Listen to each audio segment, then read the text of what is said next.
تقدس عطا کیا ہے جو دوسرے کسی تہذیب، کسی کلچر، کسی مذہب کو حاصل نہیں ہے۔ اس کی بہت ساری وجوہات ہو سکتی ہیں، آپ الگ الگ موقعوں پر وہ سنتے رہتے ہیں، لیکن یہ تہذیب، یہ ثقافت، یہ مذہب، یہ کلچر غالب کیسے آئے گا؟ کن کے لیے آیا؟ آپ سوچ کر دیکھیں، یہ قرآن حکیم کس کے لیے نازل ہوا؟ کیا بھیڑوں کے لیے نازل ہوا؟ کیا بکریوں کے لیے نازل ہوا؟ کیا چوپایوں کے لیے نازل ہوا؟ کیا درندوں کے لیے نازل ہوا؟ کیا پرندوں کے لیے نازل ہوا؟ نہ، یہ آپ کے اور میرے لیے نازل ہوا۔ یہ اس لیے نازل ہوا کہ میں اور آپ اپنے آپ کو صحیح کر لے، درست کر لے، ٹھیک کر لے، ایک سیدھی راہ پر اپنے آپ کو ڈال لے۔ یہ آیت تبھی تو کہتی ہے کہ وہ نبی بھیجا گیا ہدایت کے ساتھ میں، رہنمائی کے ساتھ میں، وہ ایک بالکل سیدھی راستے پر آپ کو بھیجا گیا۔ نبی علیہ السلام کو ایک ٹریک دے دیا گیا، ایک راہ دے دی گئی کہ اسی راہ پر آپ کو ان لوگوں کو لگا دینا ہے۔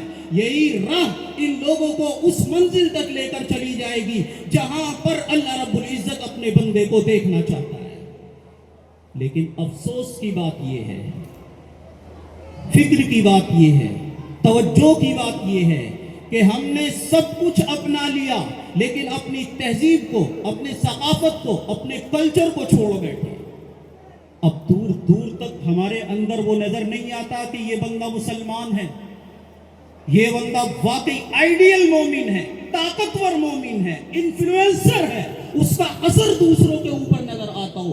مومن یہ نہیں ہوتا کہ وہ قسم پرسی کی زندگی گزارے، مومن یہ نہیں ہوتا کہ وہ بیچارگی کی زندگی گزارے، مومن یہ نہیں ہوتا کہ وہ دبک پر، کونے میں، کنارے میں لگ کر کہیں پر زندگی گزارے۔ نہ، اللہ رب العزت نے اس لیے نہیں بھیجا ہے، اللہ رب العزت نے اس لیے بھیجا ہے فرنٹ پر رہو، سامنے رہو، دکھتے رہو، اسٹیج پکڑ کر رہو، اپنے ہاتھ میں لگام کو رکھو، اس لیے اللہ رب العزت نے آپ کو اور مجھ کو بھیجا ہے۔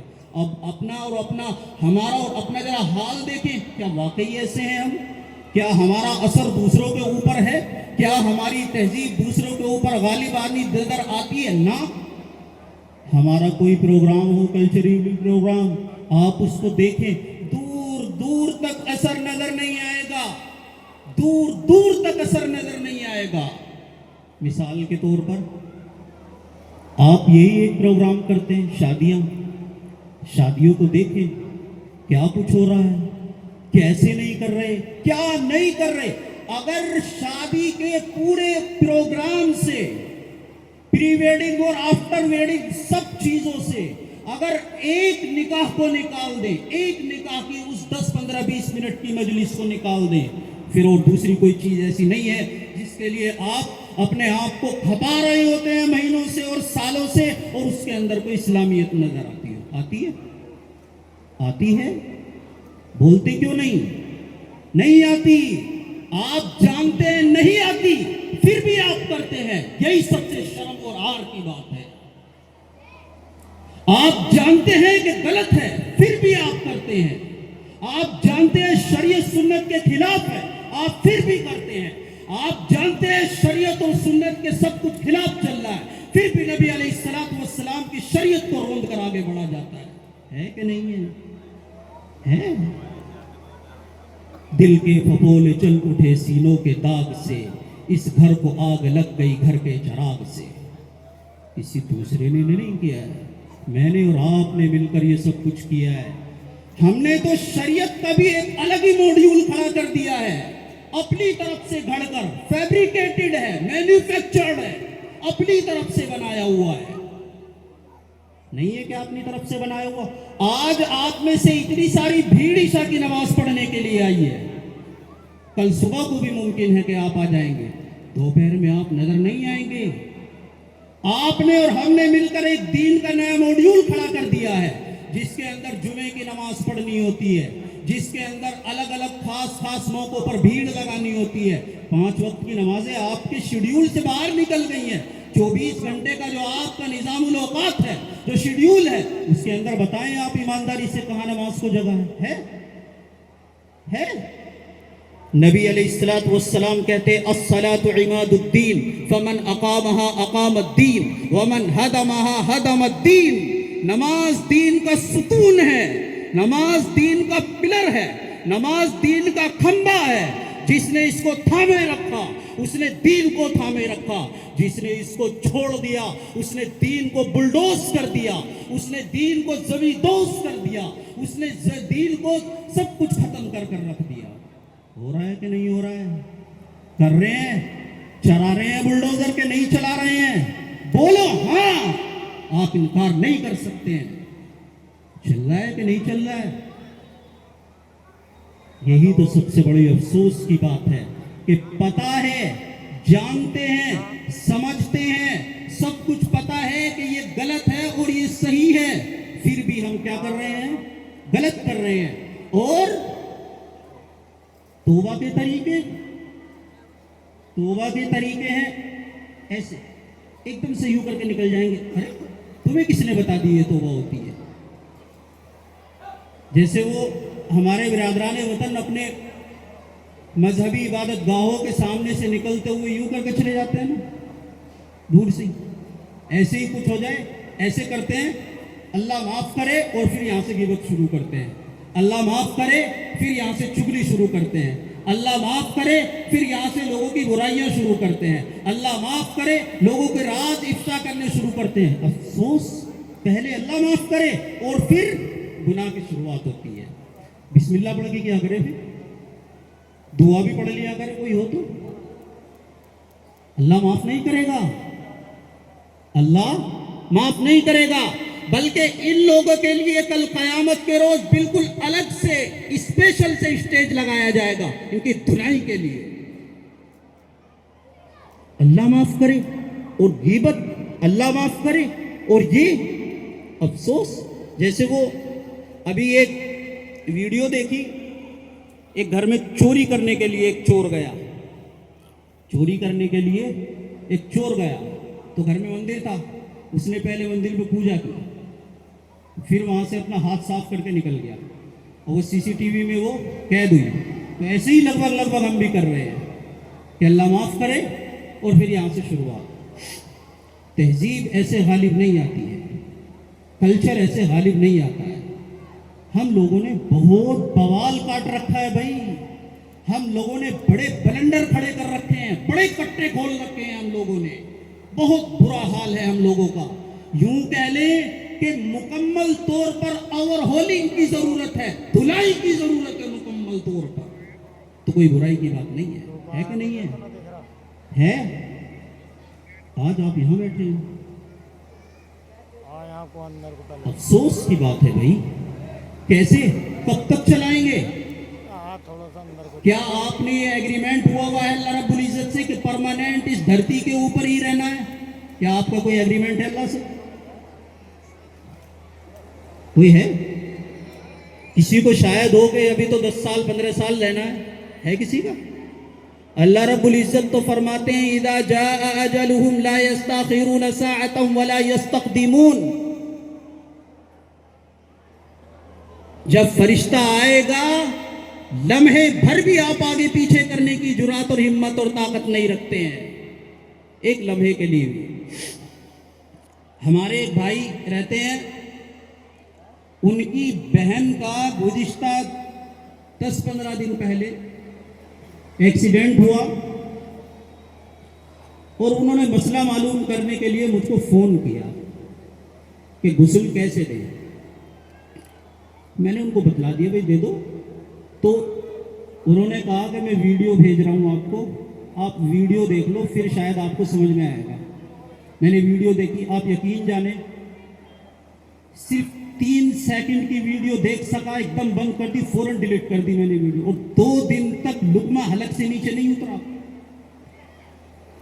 کوئی نہیں جانتا کس کے ساتھ کیا ہو جائے، کہاں ہو جائے، کوئی نہیں جانتا کس کو موت کب آگے دبوچ لے، کوئی نہیں جانتا ہے۔ یہ جانتا ہے؟ جب نہیں جانتے ہیں تو ہمیشہ کس کے لیے تیار رہنا چاہیے؟ موت کے لیے تیار رہنا چاہیے ہمیشہ۔ اور موت کی تیاری کیا ہوتی ہے؟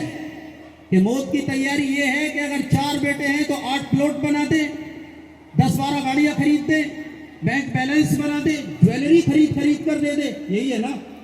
تاکہ ہمارے بچے سیٹل ہو جائیں. ایسے ہی ہے, ایسے ہی ہے.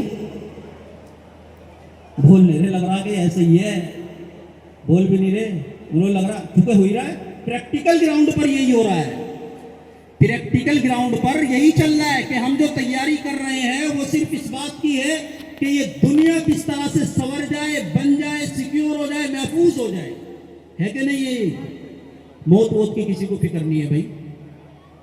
ایک ایک انچ زمینیں اپنے خالی پلاٹ ہوتے ہیں, ان پر جب آپ باؤنڈری کھڑی کرتے ہیں, ایک ایک انچ ادھر کو ادھر کو سوچ رہے ہیں میں بہت دبا لیا, اور جب اللہ تعالیٰ دبائے گا پھر صحیح کر دے گا. ہوتا ہے کہ نہیں ہوتا ہے؟ کر رہے نہیں. یہ بےایمانی کون کرتا ہے؟ ہم کرتے ہیں یا کوئی اور دوسرا کر رہا ہے؟ بہت برا حال ہے بھائی. کہاں کس سرے کو پکڑے اور کس سرے پر جا کر رکے کچھ سمجھ میں نہیں آتا ہے. لیکن خدا کے لیے آپ سمجھ جائیں, اس لیے کہ موت کس کو کب آ دبوچے گی کوئی نہیں جانتا ہے. اور جیسے ہی آپ کی آنکھیں بند ہوئی, بس آپ کے پیچھے جو آپ کے ورثاء ہیں وہ اس بات کا حساب کتاب لگا رہے ہوں گے کہ یہ والا پلاٹ میرا ہے, یہ والی جویلری اس کی ہے, یہ والا کیش اس کا ہے. اسی پہ جھگڑے چل رہے ہوں گے, دنگے ہو رہے ہوں گے, فساد ہو رہے ہوں گے. اگلے دن آپ کے نام پر کیا ہوگا؟ ایک میلہ لگے گا اگلے دن آپ کے نام پر, قرآن خوانی کے نام پر, چائے پاپے بریانی. کچھ بوڑھے بیٹھے ہوں گے باہر,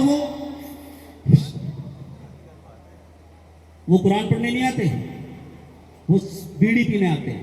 وہ بیٹھ کے اپنا آرام سے, ارے آپ کے مرنے کے بعد آپ کے نام پر صرف اور صرف بریانیاں قورمے کھائے جائیں گے, اس کے علاوہ کچھ نہیں ہوگا. لکھ کر لے جائیے اس بات کو. آج پہلی جمعرات ہے, بریانی بنا لو.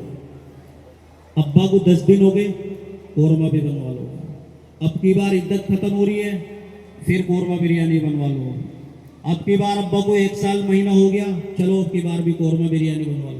تو دعوتیں چل رہی ہیں آپ کے نام پہ, بس اور کچھ نہیں ہے. اس لیے آپ اپنے مرنے سے پہلے اپنے مرنے کی تیاری کر لے. جو کچھ اللہ کی راہ میں خرچ کر سکتے ہیں وہ خرچ کر لیں. جو کچھ اپنے اوپر لگا سکتے ہیں اس کو لگا دیں.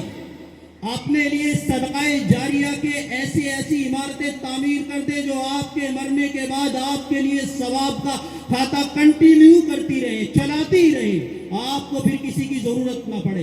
کوئی 100 میں سے 2-4 اولادیں ایسی ہوتی ہیں جو ہمیشہ جب بھی ہاتھ اٹھتے ہیں تو وہ اپنے والدین کو یاد رکھتی ہیں, ورنہ کوئی نہیں یاد رکھتا. 2, 4, 5, 10 دن بعد بس پھر وہی ہے جو میں نے بتلا دیا, وہ بریانیاں کھائیں گے, قورمے کھائیں گے, اور بس بات ختم. میرے بھائیو سمجھ جاؤ, اپنے آپ کو قابو کر لو. زندگی کو ذرا سا دوبارہ سے شیڈیول بناؤ, ترتیب دو. کس طرح؟ صبح اٹھنا ہے, نماز سے پہلے نماز پڑھنی ہے, تلاوت کرنی ہے. قرآن حکیم نہیں پڑھے ہوئے ہیں تو پڑھنے کی کوشش کرنی ہے, یا کہ نہیں؟ اجی یہ تو ان کا ہی ہے کام, یہ تو بچے تھوڑا ہی ہیں, اب ہم کیوں پڑھیں ہیں؟ ایسے ہی ہے, ایسے ہی ہے. حالانکہ سیکھنے کی کوئی عمر نہیں ہوتی, سیکھنا چاہیے. آپ تصور کر دیکھیے اس بات کو کہ اسلام کے پریمبل کو, اسلام کے مقدمے کو ہم لوگ نہیں جانتے, قرآن کو پڑھنا نہیں جانتے, سمجھنا تو دور کی بات ہے.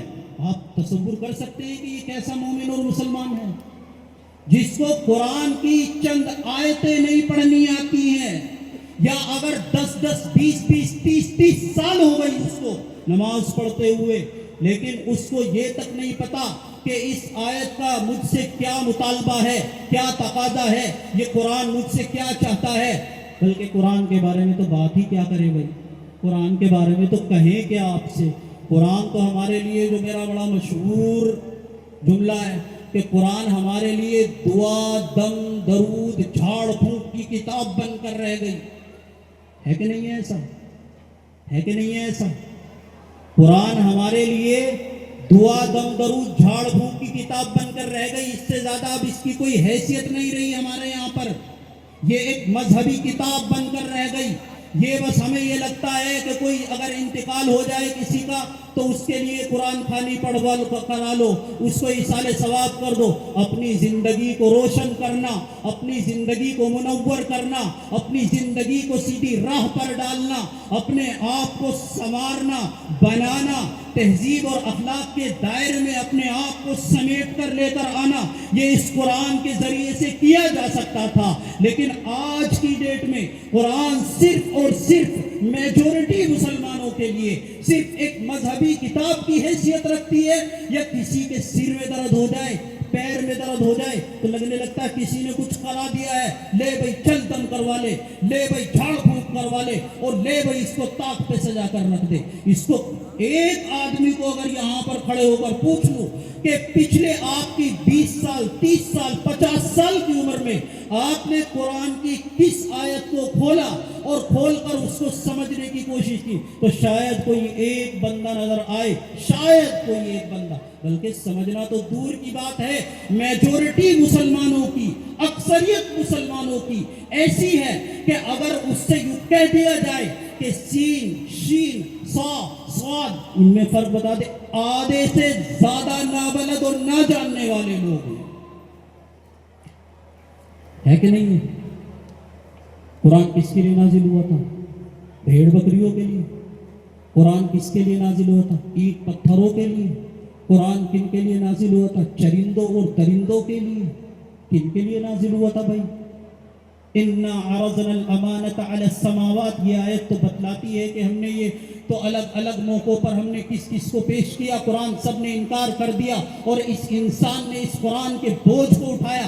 جب تم نے بوجھ اٹھا ہی لیا ہے تو پھر اس بوجھ کا حق ادا کرو، ورنہ اللہ رب العزت کے یہاں پر یہ قرآن خود یوں کہے گا کہ یہی وہ لوگ ہیں جنہوں نے اس کتاب کو چھوڑ دیا، جنہوں نے اس کتاب کو بھلا دیا، جنہوں نے اس کتاب کے پیغام کو، میسج کو، اس کے جو آپ تک پہنچانے کا جو اس کا پیغام ہے اس کو چھوڑ دیا۔ پھر آپ کیا جواب دیں گے اللہ کو؟ کیا کہیں گے؟ کیا اللہ کو سامنے منہ دکھائیں گے؟ کیا کہیں گے؟ یہ کہ یا رب ہم تو پڑھے لکھے نہیں تھے۔ تبھی آپ کے پیچھے سے نبی علیہ السلام کی وہ حدیث آپ کے ماتھے پر چپکا دی جائے گی کہ نبی علیہ السلام فرماتے ہیں طلب العلم فریضۃ علی کل مسلم، ہر مسلمان کے اوپر اتنا علم سیکھنا فرض اور لازمی ہے کہ اس کو حرام اور حلال کی بنیادی چیزوں کی تمیز ہو جائے۔ یہ کہیں گے آپ کہ مجھ کو نماز کے فرض نہیں پتہ، یہ کہیں گے آپ کہ مجھ کو نماز کے واجبات نہیں پتہ، یہ کہیں گے آپ کہ مجھ کو غسل کے فرض اور واجبات نہیں پتہ، آپ یہ کہیں گے اللہ سے؟ اللہ بولنے بھی نہیں دے گا، اللہ بولنے بھی نہیں دے گا، ٹھکانے لگا دے گا، ٹھکانے۔ کیا کہیں گے؟ یہ کہ ہم پڑھے لکھے نہیں تھے۔ وہ قوم، وہ ملت، وہ امت، وہ کمیونٹی یہ کہے گی جس کی پہلی ہی وحی کے اندر اللہ رب العزت نے کہا اقرأ بسم ربک الذی خلق، وہ لوگ یوں کہیں گے کہ ہم پڑھے لکھے نہیں ہیں۔ جس امت میں سب سے پہلی مرتبہ اس پیغام کو دیا گیا کہ پڑھو، اور وہ امت یوں کہے گی کہ ہم تو یہ جانتے ہی نہیں ہیں، ہمیں تو۔ اور بعض لوگ ایسے تپاک سے، ایسے جذبے سے، ایسی خوش دلی کے ساتھ میں بتاتے ہیں کہ جی ہم تو جی خیر پڑھے لکھے نہیں ہیں، فلانے صاحب تو بڑے پڑھے لکھے ہیں، جیسے بڑی ڈگری ہے یہ پی ایچ ڈی کی ڈگری ہے کوئی، نہ پڑھے لکھے ہونا ہے، ایسے بتاتے ہیں بعض لوگ کہ جی ہم تو یہ پڑھے لکھے نہیں ہیں، وہ تو پڑھے لکھے ہیں، وہ ایسے کر رہے ہیں۔ کہتے ہیں کہ نہیں کہتے ہیں؟ کوئی ڈگری ہے، کوئی کمال کیا آپ نے؟ کوئی کمال کیا ہے کیا؟ کوئی تمغہ جیت لیا ہے کیا؟ کوئی ٹرافی جیت لیا ہے کیا کہ جی ہم تو پڑھے لکھے نہیں ہیں؟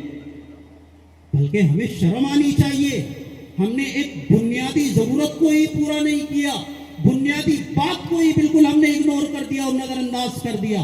ہمیں تو غیرت آنی چاہیے، لیکن نہ، غیرت کیوں آ جائے گی؟ غیرت آئی کسی شرم والے آدمی کو؟ ہم تو کیا بولتے ہیں اس کو، غیرت پروف لوگ ہیں، ہمیں کیوں آ جائے گی؟ ہم تو پیسہ کمانے کے لیے بھیجے گئے ہیں، ہم تو پیسہ کمانے کے لیے بھیجے گئے ہیں، بس پیسہ کمائیں گے بات ختم، وہ اپنا آپ دیکھیں۔ تو بھائیو یارو مرنا ہے، نہیں مرنا کیا؟ مرنا ہے، اللہ کا سامنا کرنا ہے۔ یہ جو عمر آپ کو اللہ نے دی ہے اس سے حساب ہوگا، اللہ رب العزت پوچھے گا تم کو یہ عمر دی گئی تھی, جوانی دی گئی تھی, یہ دل گردے دماغ پھیپڑے ٹھیک ٹھاک کام کر رہے تھے, اپنے پیروں سے چل رہے تھے, بول رہے تھے, سن رہے تھے, دیکھ رہے تھے, سب کچھ اللہ نے دیا تھا.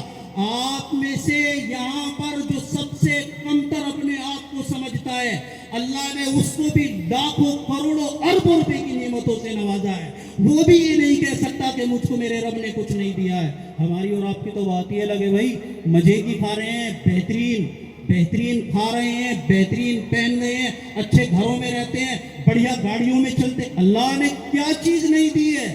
بتائیں کیا نہیں دیا؟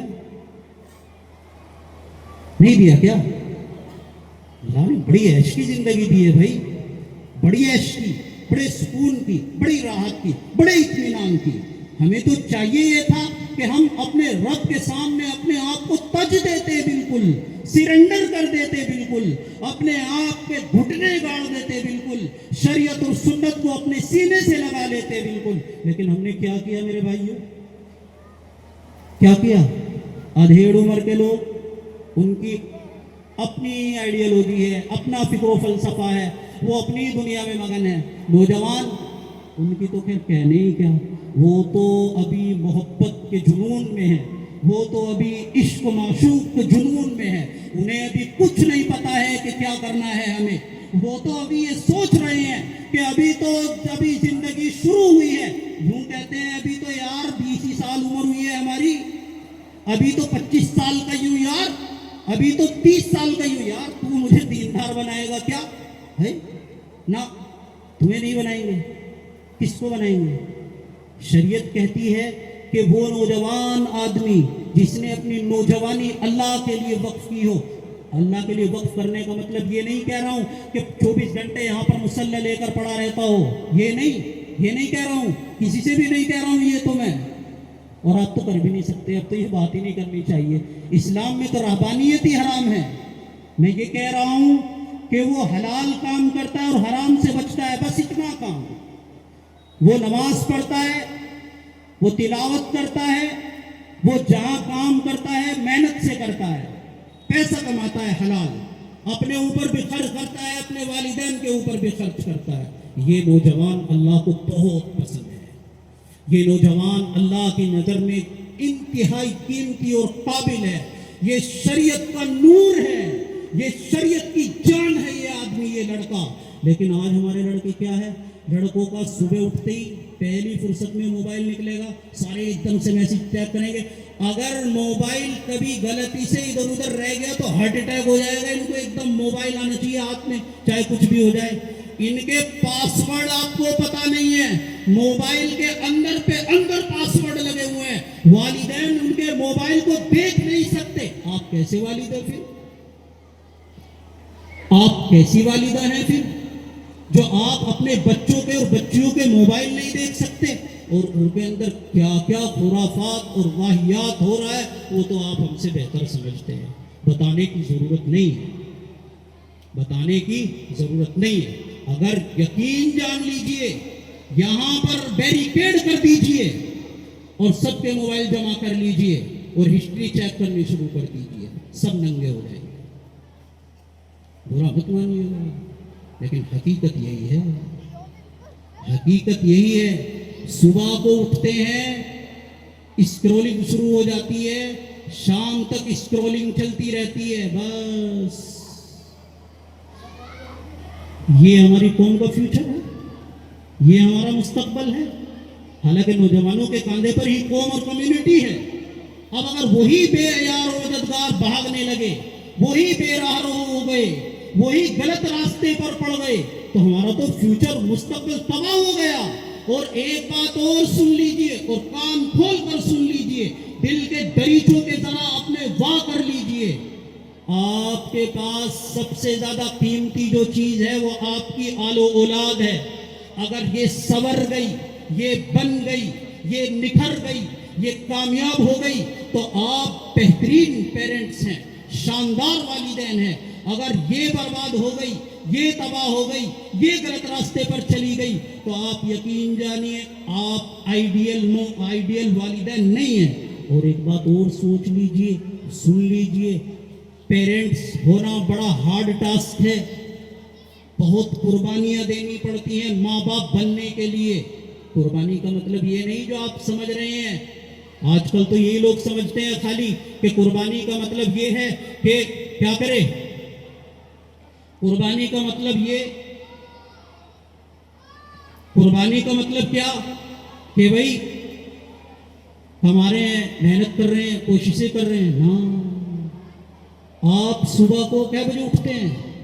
8 بجے، 9 بجے، 10 بجے۔ بچے آپ کو دیکھ رہے ہیں، آبزرو کر رہے ہیں، بچے دیکھ رہے ہیں آپ کو کہ میرے ابا نے پچھلے 9، 10، 15، 20، 25 سالوں سے کبھی کوئی کتاب کھول کر نہیں دیکھی۔ بچے آبزرو کر رہے ہیں، بچے دیکھ رہے ہیں کہ گھر میں بیٹھ کر والدین جو وہ غیبتیں کر رہے ہیں، برائی کر رہے ہیں، چغلی کر رہے ہیں۔ بچے آبزرو کر رہے ہیں، بچے دیکھ رہے ہیں، سمجھ رہے ہیں کہ ہمارے والدین کیسے ہیں، کیا کر رہے ہیں۔ بالکل سیم اسی ٹریک پر، اسی راستے پر بچے بھی آگے بڑھنا شروع ہو جاتے ہیں۔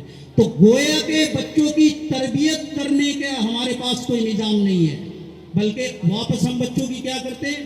بد تربیتی کرتے ہیں، بگاڑتے ہیں بچوں کو واپس سے۔ لہذا ایک بات خوب کان کھول کر سن لیجئے، اگر آپ کو ایک آئیڈیل مومن بننا ہے تو آئیڈیل مومن بننے کے لیے مسجد میں بھی آئیڈیل بننا پڑے گا، بازار میں بھی آئیڈیل بننا پڑے گا، گھر میں بھی آئیڈیل بننا پڑے گا۔ آپ کو وہ سب چیزیں چھوڑنی پڑیں گی جو غلط ہے۔ جب آپ چھوڑیں گے آپ کی آل و اولاد بھی چھوڑتی چلی جائے گی۔ جب آپ اور ہم چھوڑیں گے تو معاشرہ سنورتا اور بنتا چلا جائے گا۔ مجھ سے اور آپ سے مل کر یہ معاشرہ، یہ سوسائٹی بنتی ہے۔ اگر معاشرہ، ہم اور آپ گندے ہیں تو یہ معاشرہ بھی گندا ہوتا چلا جاتا ہے۔ ہم اور آپ صحیح ہیں، ٹھیک ہے، سٹیک ہیں اور با اخلاق ہیں، با کردار ہیں، کلچرڈ ہیں، تو پھر یہ معاشرہ بھی ٹھیک ہوتا چلا جاتا ہے۔ مجھے امید ہے کہ میں اپنا یہ پیغام، اپنا یہ میسیج آپ تک پہنچانے میں کسی نہ کسی حد تک شاید کامیاب رہا ہوں۔ اگر نہیں رہا تو پھر بھی آپ کو کچھ نہ کچھ باتیں ضرور سمجھ میں آ گئی ہوں گی۔ خدا کے لیے ان پر عمل کیجیے۔ آج ہی معافی کی یاد ہے، اللہ سے معافی مانگ لیجئے۔ اللہ تو بڑا شفیق ہے، بڑا مہربان ہے، اللہ معاف فرما دے گا۔ آج معافی مانگیے اور آج سے ہی اپنی زندگی کا ایک نیا ڈھب سیٹ کر دیجئے۔ جب اس کو کریں گے تو پھر انشاءاللہ تعالی اللہ رب العزت کی یہاں پر آپ سرخرو بھی ہوں گے، کامیاب بھی ہوں گے، دنیا بھی آپ کی بڑی بنتی رہے گی اور آخرت بھی۔ اس لیے کہ آپ ہر نماز میں یوں کہتے ہیں، ربنا آتنا فی الدنیا حسنہ وفی الآخرۃ حسنہ وقنا عذاب النار۔ اے ہمارے رب، ہمیں دنیا میں بھی بھلائیاں عطا فرما، آخرت میں بھی بھلائیاں عطا فرما۔ تو دنیا میں بھلائیاں کیسے عطا ہوں گی آپ کو؟ جب ہم ٹھیک ہو جائیں گے تبھی ہوگی، اس کے علاوہ کوئی دوسرا راستہ نہیں ہے، کوئی شارٹ کٹ نہیں ہے، شارٹ کٹ ہے ہی نہیں کوئی۔ تجنا پڑے گا، اپنے آپ کو کھپانا پڑے گا، اپنے آپ کو لگانا پڑے گا، جب جا کر آپ اور ہم سیدھے ہو سکتے ہیں۔ اللہ رب العزت مجھے اور آپ کو عمل کی توفیق عطا فرمائے۔ وآخر دعوانا ان الحمد للہ رب العالمین۔